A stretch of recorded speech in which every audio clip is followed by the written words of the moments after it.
Today we're talking about one of the most famous machine guns of World War II, a weapon with a terrifying reputation.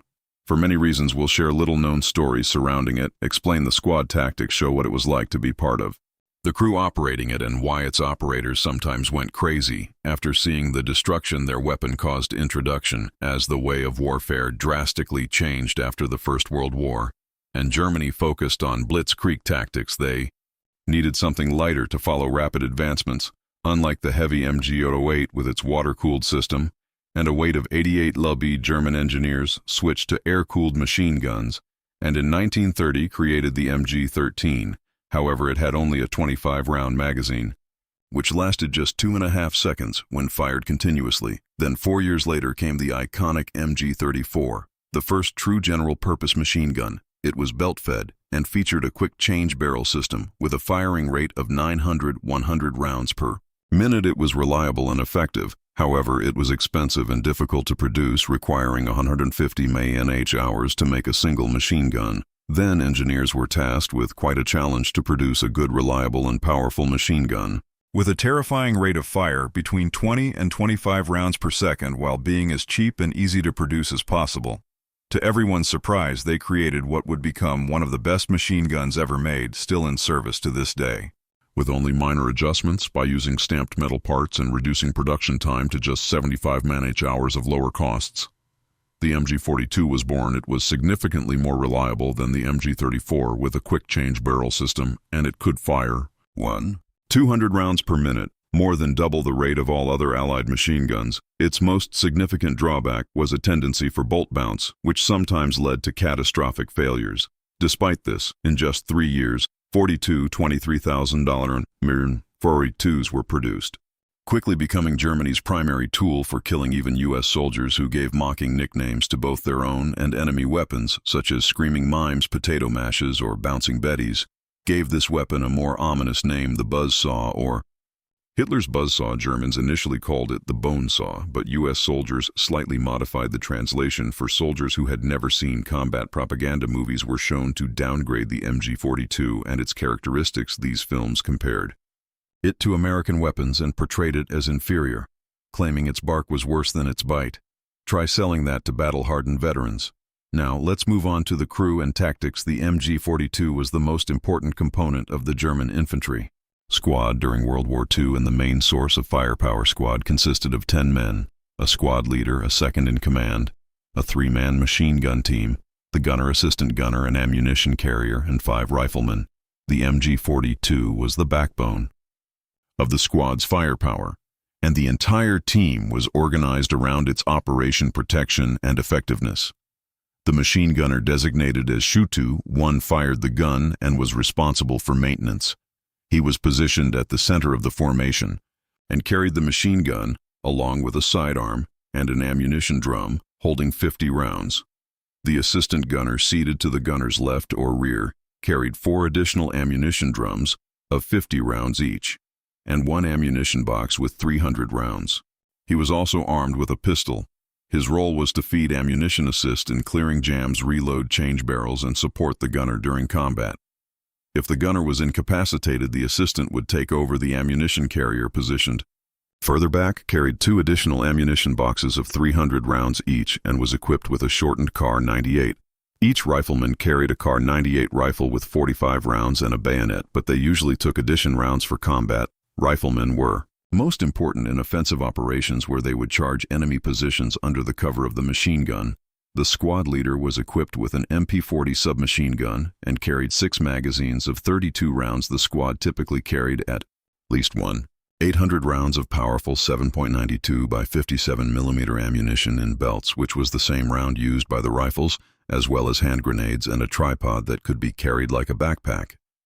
The squad leader commanded the unit, directing the gunner to targets and coordinating with the riflemen if needed. The second-in-command would take over leadership of the squad if the leader was incapacitated and was responsible for maintaining communication with the platoon command and other squads. The MG42 could be used in both light and heavy roles, mounted on a tripod or bipod, or even fired from another soldier's back or shoulder in emergencies in the light RL. It was employed in the standard 10-man configuration in medium and heavy roles. However, 2 or even 4 squads could be combined. each armed with one MG42. A horse and wagon were usually used for ammunition. Transportation due to its immense recoil.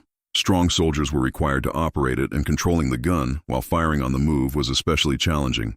So how were the crews trained to use it for suppressive fire? They were instructed to use short controlled bursts of just 5 to 7 rounds, requiring precise trigger discipline in heavy engagements. A fresh barrel allowed for only about 20 seconds of firing, and after approximately 250 rounds, the glowing red barrel had to be replaced. The assistant gunner would release a latch on the gun side, remove the hot barrel, and insert a new one. A well-trained crew could complete this process in under 10 seconds, rotating the barrels to prevent damage to the gun. Allied soldiers were aware of this and trained to use the short window during barrel changes to advance the bipod, made the gun lightweight and easy to deploy in prone positions, making it ideal for offensive maneuvers.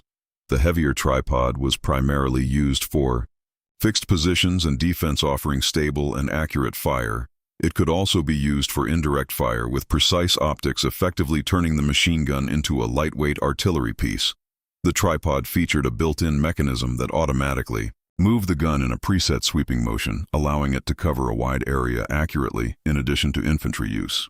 The MG42 was mounted on vehicles, such as half-tracks, tanks, and even motorcycles with sidecars. It was also highly effective as an anti-aircraft weapon against low-flying planes and shot down many paratroopers jumping during daylight.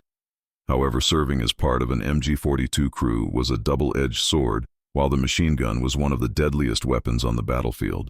Its reputation and effectiveness also made it a prime target.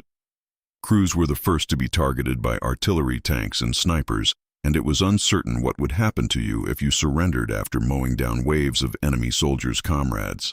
Additionally, due to its distinctive sound when firing after just a few rounds, everyone knew where you were because of this.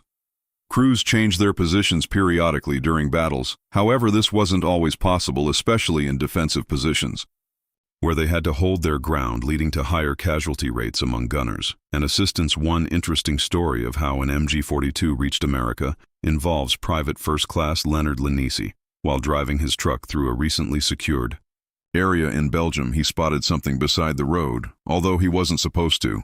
He stopped and picked up what turned out to be an abandoned MG42. Since he didn't know how to handle it, he bribed a German English-speaking prisoner with 2 packs of cigarettes to teach him how to disassemble it.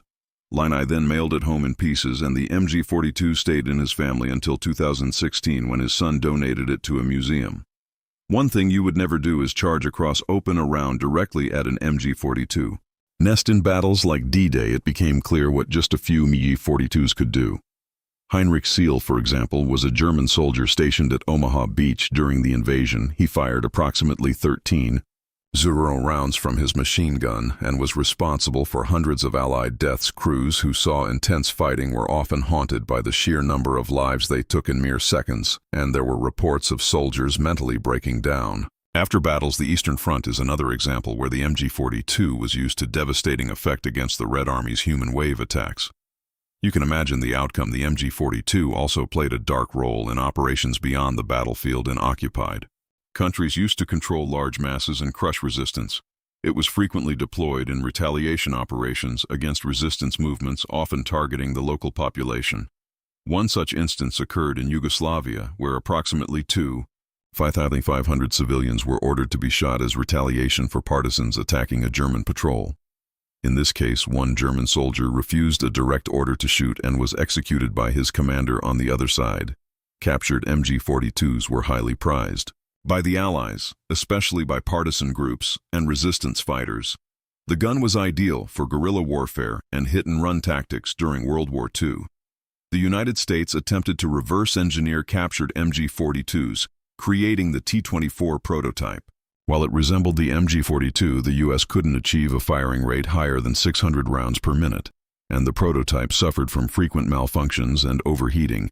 The project was eventually scrapped and the focus shifted back to the production of B. The design of the MG42 was so effective that it influenced many modern machine guns, and technically the gun is still in service today with only minor improvements under the name MG3. It is chambered for the 7.62x51 mm NATO round and features an adjustable rate of fire. Beyond that, it inspired some of the most famous machine guns, including the American M60.